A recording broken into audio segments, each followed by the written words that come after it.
আসসালামু আলাইকুম। আশা করি সবাই ভালো আছেন। আজকের নতুন একটা ভিডিও নিয়ে আসলাম।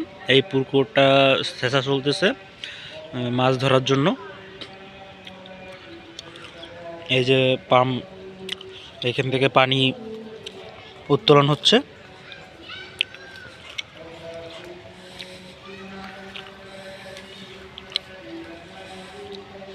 দেখতে পাচ্ছেন পানি ওইখান থেকে পাস হয়ে যাচ্ছে।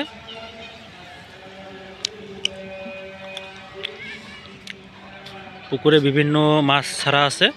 আসলে এটা একটা ছোটোখাটো একটা পুকুর বলতে গেলে একটা ঘের। আসলে মাছ যেখানে ছাড়া হয় সেটা ঘেরেই পরিণত হয়।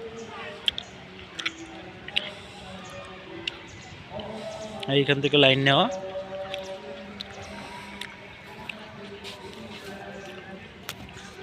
এই যে মাছ ধরার জন্য ড্রাম এনে রাখছে।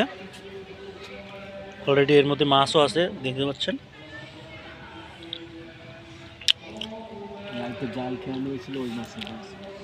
ও আচ্ছা আচ্ছা। তো আমরা শুনতে পারলাম যে রাত্রে জাল মারা হয়েছে, ওই জাল থেকে কিছু মাছ উঠছে, সেই কিছু এখানে রাখছে। এই যে অনেকে দাঁড়াই আছে পানি কমার জন্য।